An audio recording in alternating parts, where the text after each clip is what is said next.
بسم اللہ الرحمن الرحیم۔ السلام علیکم ورحمۃ اللہ وبرکاتہ۔ الحمد للہ رب العالمین والصلاة والسلام علی رسولہ الامین، اما بعد فاعوذ باللہ من الشیطان الرجیم، بسم اللہ الرحمن الرحیم۔ ثم اورثنا الكتاب الذین اصطفینا من عبادنا فمنهم ظالم لنفسه ومنهم مقتصد ومنهم سابق بالخیرات بإذن اللہ ذلك هو الفضل الکبیر۔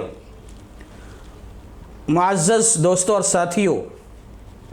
میں نے ابھی آپ کے سامنے سورہ فاطر کی آیت پڑھی ہے۔ اس آیت کریمہ میں اللہ رب العالمین کا ارشاد ہے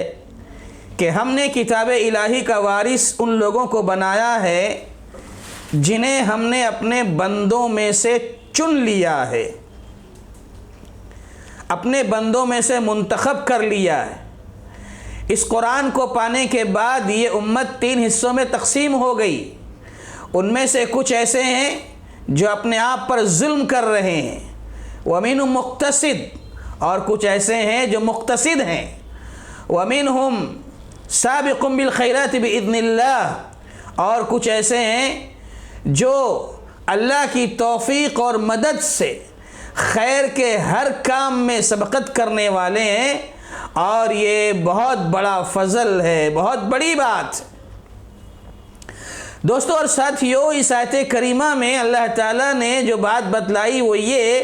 کہ قرآن مجید کا وارث ہم نے امت مسلمہ کو بنایا، امت محمدیہ کو بنایا، اور اس امت کو قرآن دینے کے بعد یہ امت 3 طبقوں میں بٹ گئی، یعنی یہ امت قرآن پانے کے بعد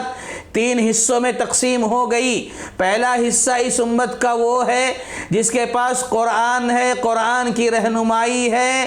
سب کچھ ہے، اس کے باوجود وہ اپنے آپ پر ظلم کر رہا ہے۔ کیا مطلب ظلم کرنے کا؟ مطلب یہ ہے کہ اسے دین سے کوئی وابستگی نہیں،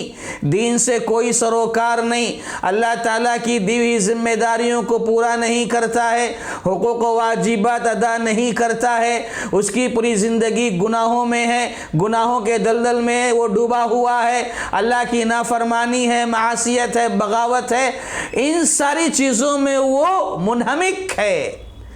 گناہ پر گناہ کر رہا ہے، دین سے کوئی سروکار نہیں ہے۔ تو اس معنی میں اس امت کا ایک طبقہ وہ ہے جس کے پاس قرآن تو ہے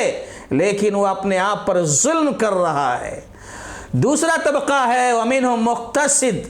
جو مقتصد مطلب اس کا یہ ہے کہ یہ طبقہ ایسا ہے جو دیندار تو ہے لیکن اس کی دینداری صرف فرائض کی حد تک ہے، واجبات کی حد تک ہے، یہ اللہ کی دی ہوئی ذمہ داریوں کو پورا بھی کرتا ہے، حقوق و واجبات ادا کرتا ہے، مگر اس کی نظر سنن پر نہیں، مستحبات پر نہیں، بس فرائض کی حد تک یہ دیندار ہے۔ اس کے بعد تیسرا طبقہ کہا وَمِنْهُمْ سَابِقٌ بِالْخَيْرَاتِ بِإِذْنِ اللَّهِ، اس امت کا ایک طبقہ وہ ہے جو خیر اور بھلائی کے کاموں میں سبقت کرنے والا ہے، آگے بڑھنے والا ہے، اور یہ جب آگے بڑھتا ہے تو اس میں خاص اللہ کی توفیق شامل ہوتی ہے، بِإِذْنِ اللَّهِ، اللہ کے حکم سے وہ نیکیوں کے کاموں میں آگے بڑھتا ہے، اور جب وہ آگے بڑھتا ہے تو یہ بات یاد رکھیے کہ اس پر رب ذوالجلال کا بہت بڑا فضل ہے، ذالک هو الفضل الکبیر کہا گیا کہ یہ بہت بڑا فضل ہے جو خیر کے، بھلائی کے، نیکی کے کاموں میں آگے بڑھنے والا، سبقت کرنے والا، مقابلہ کرنے والا ہے۔ تو اللہ کا فضل کیسے ہے نیکیوں میں آگے بڑھنے والوں پر،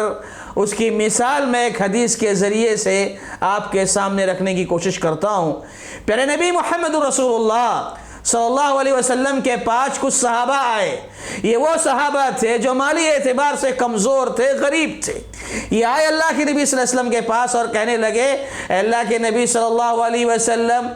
ہم بھی نماز پڑھتے ہیں، ہمارے وہ صحابہ جو مالدار ہیں وہ بھی نماز پڑھتے ہیں، ہم بھی روزہ رکھتے ہیں، ہمارے مالدار ساتھی ہیں وہ بھی روزہ رکھتے ہیں، یہاں پر ہم دونوں برابر ہیں۔ لیکن اے اللہ کے نبی صلی اللہ علیہ وسلم، جب بات اللہ کے راستے میں خرچ کرنے کی آتی ہے تو ہمارے جو مالدار صحابہ ہیں ان کے پاس مال ہے، وہ مال اللہ کے راستے میں خرچ کر کے نیکیوں میں ہم سے آگے بڑھ رہے ہیں، سبقت کر رہے ہیں۔ یہ فکر ہمیں ستا رہی ہے، یہ الجھن ہمیں لاحق ہے۔ ایسا کچھ فارمولہ بتا دیجئے، کوئی ضابطہ بتا دیجئے یا کوئی کام بتا دیجئے کہ ہم اسے جب کرنے لگیں تو ہم اپنے ان مالدار صحابہ کا نیکیوں میں مقابلہ کرنے والے بن جائیں۔ پیارے نبی محمد رسول اللہ صلی اللہ علیہ وسلم نے صحابہ کرام کا جب ذوق و شوق دیکھا تو آپ نے فرمایا میں تمہیں کچھ اذکار بتاتا ہوں، ان اذکار کا تم اہتمام اگر کرو گے تو مالدار صحابہ جو مال خرچ کر کے نیکیاں کما رہے ہیں تم اس کے ذریعے کما سکتے ہو۔ وہ کیا ہے کہ تم سبحان اللہ، الحمدللہ، لا الہ الا اللہ، یہ وہ کلمات ہیں جن کو تم اگر اپنی زبان پر لاؤ گے، اذکار کرو گے تو مالدار صحابہ جو مال خرچ کر کے نیکیاں کما رہے ہیں تم ان کا مقابلہ ان کے ذریعے کر سکتے ہو۔ میرے بھائیوں، پہلی بات تو یہ جو سمجھ میں آئی وہ یہ کہ صحابہ کرام میں نیکیوں میں آگے بڑھنے کا، مقابلہ کرنے کا کیسا جذبہ تھا، کیسا شوق تھا، کیسی تڑپ تھی، یہ ہمیں سمجھ میں آتا ہے۔ آج ہم بھی دنیا میں مسابقہ کرتے ہیں، مقابلہ کرتے ہیں، لیکن دنیا کی دوڑ دھوپ میں، مال اکٹھا کرنے میں، کاروبار میں، بزنس میں، اپنے آپ کو دنیاوی اعتبار سے مضبوط کرنے میں، بڑا کرنے میں، مستحکم کرنے میں سارا مقابلہ کرتے ہیں، لیکن دین کے معاملے میں، دین میں آگے رہنے کے معاملے میں، اللہ کے راستے میں خرچ کرنے کے معاملے میں، صدقہ کرنے کے معاملے میں ہم بہت کمزور نظر آتے ہیں۔ لیکن صحابہ میں یہ ذوق و شوق پایا جاتا تھا کہ وہ صحابہ نیکیوں میں مقابلہ کرنے والے تھے۔ یہ بات بہت اہم ہے۔ صحابہ میں یہ ذوق تھا، اللہ کے نبی ہم کیا کریں، ان مالدار صحابہ کا مقابلہ کیسے کریں؟ تو نبی صلی اللہ علیہ وسلم نے ان کو اذکار بتائے۔ بعد میں کیا ہوا، صحابہ کرام جو مالدار صحابہ تھے ان کو بھی پتہ چل گیا کہ یہ اذکار اللہ کے نبی صلی اللہ علیہ وسلم نے بتائے ہیں، وہ بھی یہ اذکار کرنے لگے۔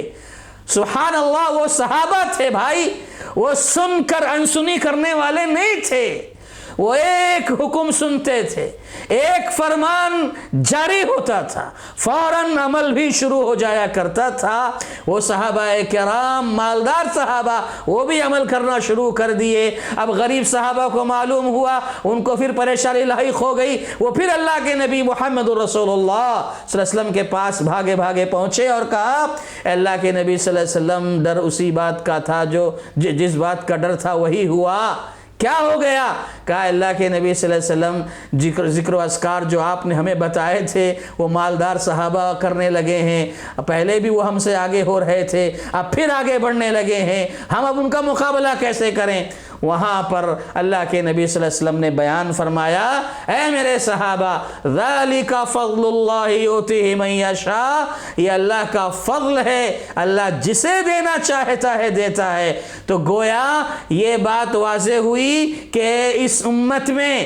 جو مالدار ہیں، صاحب حیثیت و ثروت ہیں، ان پر اللہ رب العالمین کا بہت بڑا فضل ہے، یعنی وہ گویا اللہ کی طرف سے انعام حاصل کیے ہوئے ہیں، اللہ کی طرف سے انہیں ایک گفٹ ملا ہوا ہے، ایک تحفہ ہے، ایک عطیہ ہے مال، سبحان اللہ۔ تو لہذا اس مال کی قدر کرو، مال کی حفاظت کرو اور مال کے ذریعے نیکیاں کماؤ، سبقت کرو، آگے بڑھو، اللہ کو راضی کرنے کی کوششیں کرو، اور وہ اس طرح ہوگا کہ اللہ کے دیے ہوئے اس مال کو اللہ کے راستے میں خرچ کرنے کی کوشش کرو۔